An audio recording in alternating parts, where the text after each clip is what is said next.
एक जमाने की बात है। एक छोटे से गांव में एक नेक दिल लड़की रहती थी जिसका नाम सिंड्रेला था।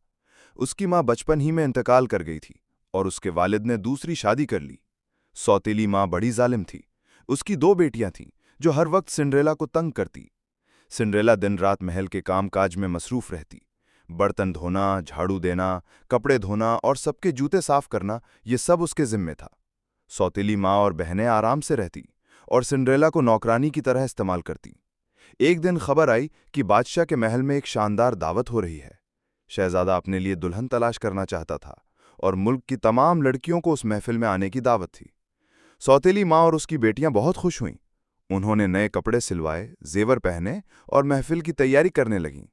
सिंड्रेला भी जाना चाहती थी, मगर सौतेली माँ ने उस पर हंसते हुए कहा, तुम जैसी नौकरानी को वहां कौन आने देगा? तुम्हारा हाल देखो। ये सुनकर सिंड्रेला का दिल टूट गया।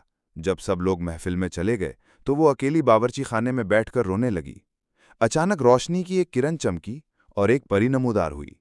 ये सिंड्रेला की जादुई परी माँ थी। उसने सिंड्रेला से कहा, बेटी, तुम बहुत नेक हो। मैं चाहती हूं कि तुम भी उस महफिल में जाओ। परी ने अपनी छड़ी हिलाई और कद्दू को एक खूबसूरत सुनहरी रथ में बदल दिया। चूहों को घोड़े और परिंदों को नौकर बना दिया। फिर उसने सिंड्रेला के पुराने कपड़ों को एक शानदार सुनहरी लिबास में बदल दिया और उसके पांव में शीशे के नाजुक जूते पहना दिए। परी ने कहा, याद रखो, ये जादू सिर्फ आधी रात तक है। जैसे ही घड़ी 12 बजाएगी, सब कुछ वैसा ही हो जाएगा जैसा पहले था। सिंड्रेला शानदार रथ में बैठकर महल पहुंची। जब वो हॉल में दाखिल हुई तो सबकी नजरें उस पर जम गईं। शहजादा उसकी खूबसूरती और नरमी पर फिदा हो गया। दोनों ने सारी रात रक्स किया। लेकिन जैसे ही घड़ी ने 12 बजाए, सिंड्रेला को परी की बात याद आई। वो तेजी से भागी और एक जूता महल की सीढ़ियों पर गिर गया।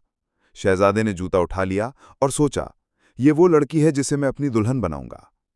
अगले दिन शहजादे ने ऐलान करवाया कि वो उस लड़की से शादी करेगा जिसके पांव में ये शीशे का जूता फिट आएगा।